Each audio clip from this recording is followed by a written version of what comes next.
Comment postuler à la bourse d'études entièrement financée en Turquie par TUO? Alors, bienvenue les amis, bienvenue dans cette nouvelle vidéo aujourd'hui. Dans la première vidéo, je vous ai montré comment créer votre compte sur le site de Turkey Scholarship Boursalary, qui est le site officiel pour pouvoir postuler à cette bourse entièrement financée du gouvernement turc. Alors, sur la première vidéo, ou dans la première partie en fait, on a rempli ces 4 parties-ci. Personal Information, Family Information, Contact Info, Education Information.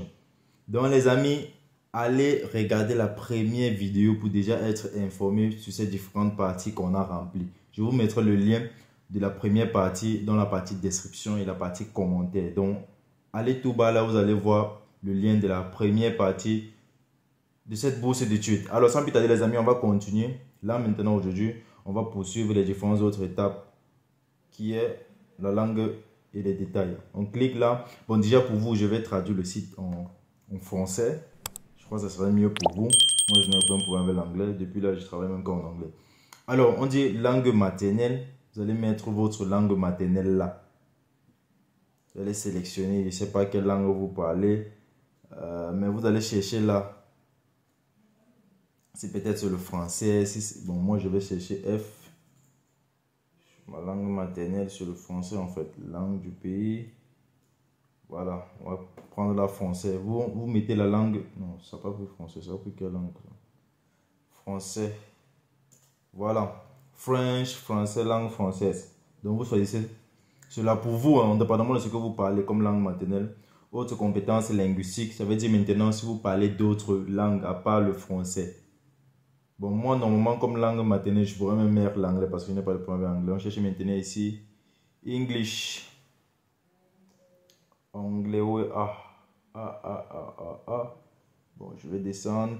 Les amis, patientez, s'il vous plaît, likez, partagez la vidéo au maximum parce que je prends du temps, je prends de la peine pour voir tourner ces différentes vidéos pour vous montrer comment postuler. Rares sont ceux qui le font. Donc, s'il vous plaît, likez, partagez cette vidéo au maximum. Bon, ici, je vais juste prendre une langue comme ça au hasard parce que si je me mets juste à chercher les différentes langues, les différentes informations que je veux pouvoir postuler, ça va prendre trop de temps. Or que l'essentiel, c'est juste vous montrer comment vous devez remplir vos différentes informations sur ce site. Donc, je vais mettre n'importe quoi là ici pour aller plus rapidement. Alors, la langue, j'ai pris le Dutch qui va encore dire l'allemand.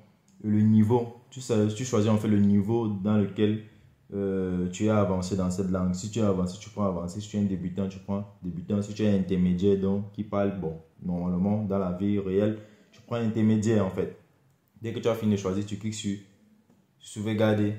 Et c'est fini pour cette partie. Alors, on va descendre maintenant sur la partie. Ça, c'était pour Native Language. On va descendre maintenant sur...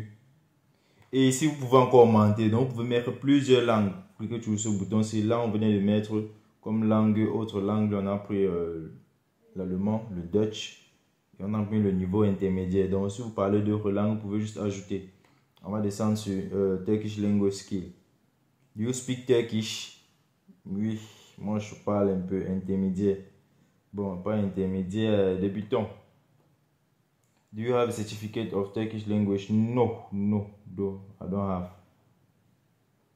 Please select the level of grade. Beginner. Where did you learn Turkish? In Cyprus. Donc pour vous, en fait, ne mettez pas, ne choisissez pas que vous parlez le turc, à part si vous parlez vraiment le turc. Mais moi, je vais mettre là, parce que je suis en Chypre du Nord, et ici en Chypre du Nord, la langue parlée, c'est le turc, non Cyprus. Donc voilà ça. Alors dès que vous avez fini, vous cliquez sur Save. Et toutes les différentes informations ont été sauvegardées. Vous cliquez sur Save là. The number of mandatory files to be dash. Ok. Application native language is not in the list file. Et comme je le disais, en fait, il y a cette information qui est partie, native language. De temps en temps, avant de pouvoir sélectionner, en fait, avant de pouvoir sauvegarder, vérifiez toujours que ces différentes informations sont intactes. Parce que lorsque vous, peut-être vous reloadez ou bien vous réinitialisez la page, toutes ces différentes informations partent en fait. Donc vérifiez toujours. Là maintenant on va encore sauvegarder. J'ai mis n'importe quelle langue là-bas, mais j'ai dit ici native language, c'est votre langue maternelle que vous parlez. Vous cliquez sur save. Et là maintenant ça a pris. Vous avez vu ici, ça affichait double crochet. Alors que tout à l'heure, ça refusait. Alors maintenant, on va aller sur Work Experience. Je vais traduire encore la page en français pour vous. Work Experience qui va encore dire expérience professionnelle ou expérience de travail. Alors, on dit, vous êtes tenu de fournir des informations sur votre expérience de travail actuelle et antérieure. Le cas échéant, vous pouvez ajouter plus d'une expérience professionnelle en cliquant sur le bouton Ajouter. Alors, ici on dit nom de l'entreprise ou de l'établissement. J'ai terminé, je fais actuellement mon stage. Vous pouvez cliquer là. Vous voyez, lorsqu'on clique, l'autre partie s'affiche. Donc, dépendamment de ce que vous choisissez, vous voyez, lorsqu'on ne clique pas là, ce qu'on nous demande de faire, c'est quoi? C'est de mettre un CV.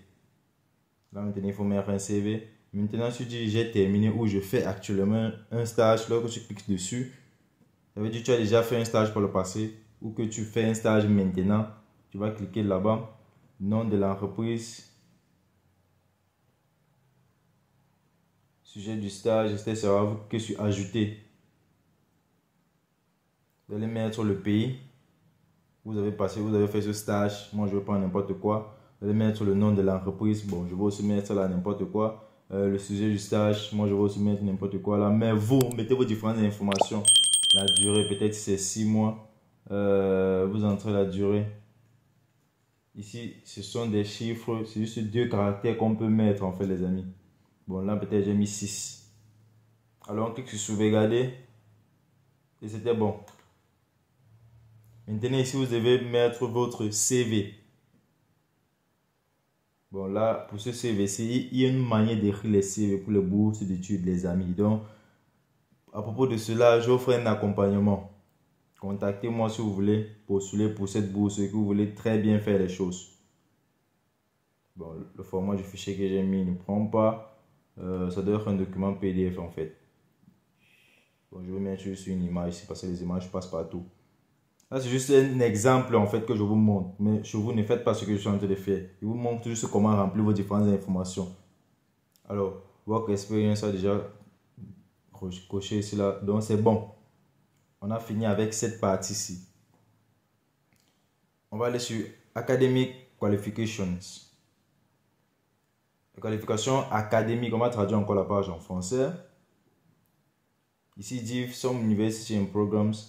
Certaines universités, certains programmes exigent les résultats d'examens internationaux tels que le GREC, comme condition d'inscription. Lors de la sélection des universités et des programmes, les candidats doivent vérifier leurs exigences et qualifications académiques et leurs conditions spéciales. Les candidats qui disposent de tels documents sont tenus de remplir les champs correspondants. Qualifications académiques.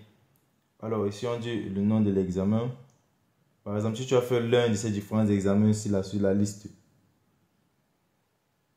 tu choisis les différents examens là et tu vas mettre les différents niveaux que tu as fait. Baccalauréat international, etc. Tes admissions de faculté de droit international. Tous ces différents trucs là. Si vous avez fait l'un de ces choses là, l'examen IOS, etc. Vous mettez cela. Si vous n'avez pas fait, là c'est le pays en fait. La classe, veuillez sélectionner, on sélectionne. Je clique sur le bouton sélectionner. Le pays, en fait, c'est où vous avez fait cette qualification académique, vous choisissez le pays. Le document, vous uploadez un document. La date de l'examen, vous mettez la date de l'examen. Oh, laissez-moi fermer. Il me demande d'uploader le nombre de champs obligatoires de remplir cette page. D'accord, il faut absolument remplir en fait. Moi, je voulais juste passer dessus. Bon, qualification commerce et ingénierie. Science. Là, je vais prendre quoi pour moi comme qualification?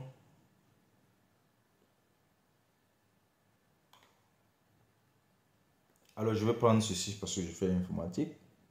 Donc, en fonction de vos différentes qualifications, choisissez ce que vous avez fait en fait. Vous allez mettre votre note. Veuillez sélectionner. Bon, là, je vais prendre ceci. Partir, on va prendre ce 3. Le pays, bon, je vais mettre n'importe quel pays en fait. Juste pour vous montrer comment remplir vos différentes informations. Et comme document qui approuve que j'ai ces qualifications, vous devez mettre un document. Bon, moi, je vais toujours mettre ce même document. Téléchargez votre certificat. Ici, c'est la date. Je l'ai fait en quelle année? Je vais prendre une date n'importe laquelle là-bas. Oui, je vais vous montrer. On clique sur sauvegarder. Ça va afficher un double crochet là. Ce sont les qualifications académiques, social activities.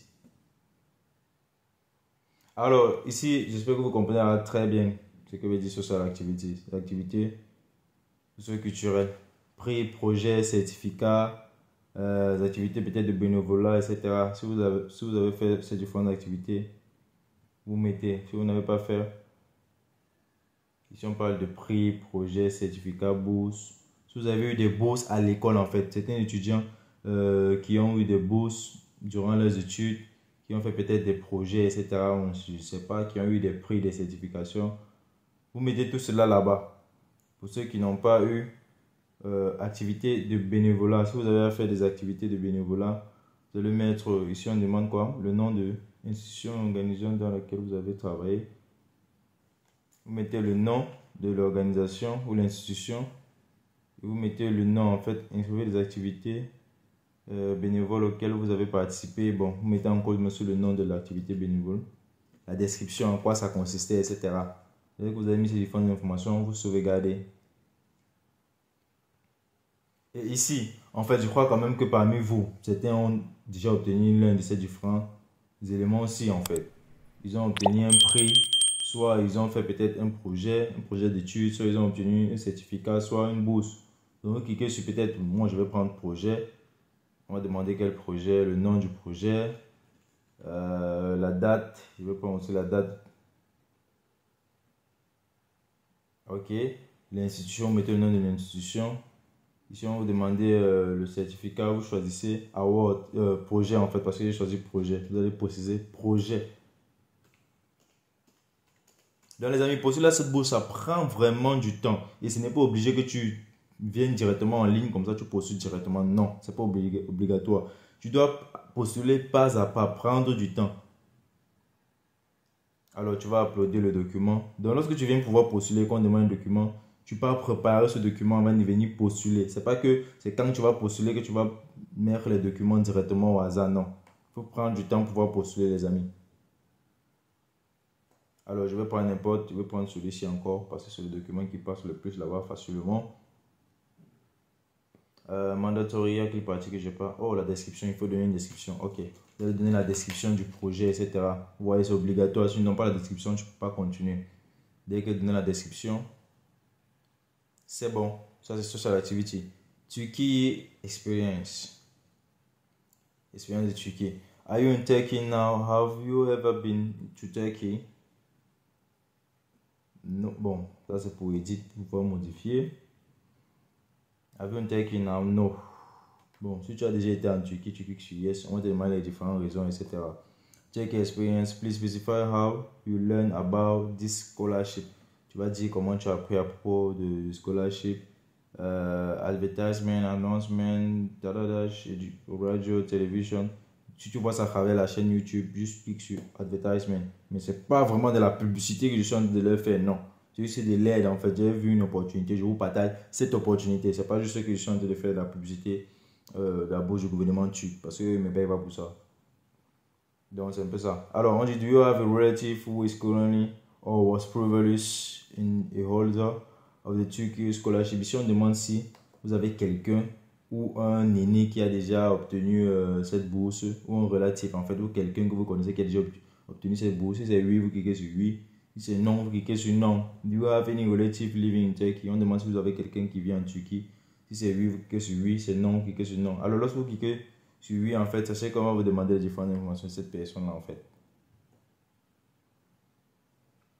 Donc les amis, là vous pouvez peut-être choisir cette personne c'est qui. Vous allez me donner son nom, son prénom, purpose to stay in Turkey. Vous allez dire en fait comment la personne est qui pour vous en fait. Si c'est un frère, votre papa, votre ami, n'importe qui en fait, ou other relative. Vous allez cliquer et the purpose of stay. Bon, pourquoi la personne vit là-bas en fait. Peut-être vous pouvez écrire for business or for study. Donc ça dépend de vous. Mais je vous conseille pas d'écrire for business. Study. Là, ça c'est une bourse d'études. Et quand vous allez peut-être dire que vous partez rejoindre votre ami là-bas pour peut-être pour business. On va dire que vous partez là-bas pour ne pas étudier en fait. Donc c'est ça les amis. Alors lorsque vous avez rempli vos différentes informations, vous cliquez sur Save. Et vous cliquez sur Save, la dernière partie c'est My Application. My previous application. Term semester, scholarship program, application number, application level, application date, results, teacher, and exam entry documents. Alors les amis, comme je vous le disais, dans cette partie, je vous montrais comment postuler pour une bourse d'études d'un étudiant en undergraduate. Undergraduate veut dire sigle licence, donc quelqu'un qui vient fraîchement d'obtenir son baccalauréat ou qui est en salle de terminale. Donc, je pourrais dire pour les étudiants en cycle licence, c'est assez facile de postuler pour eux, mais il faut vraiment faire très attention sur le site en remplissant vos différentes informations. Alors, pour un étudiant en cycle master et cycle PhD, c'est un peu plus compliqué parce que là-bas, on demande des lettres de motivation. Letter of, il y a encore oublié le nom, il y a cette lettre-là, c'est un autre nom. On demande aussi le CV. Il y a beaucoup de choses qu'on demande les amis. Donc, vraiment, lorsque vous postulez, faites attention. Et lorsque vous allez sur le site que vous n'avez pas encore d'informations, allez chercher ces différentes informations avant de venir mettre cela sur le site. Alors les amis, ce que je veux que vous fassiez, c'est que vous likez et partagez cette vidéo au maximum. Parce que si je fournis ces différents efforts là, c'est pour vous montrer comment postuler et profiter de ces différentes bourses d'études entièrement gratuites et financées à l'étranger. Donc les amis, sur ce, on va se donner rendez-vous dans une autre vidéo, sur une autre thématique. Et si vous avez peut-être des bourses d'études ou des documents d'exemplaires que vous voulez que je fasse pour vous, juste faites-le moi savoir dans la partie commentaire. Je ferai une vidéo à propos de cela. Sur ce les amis, bye, big up chez vous.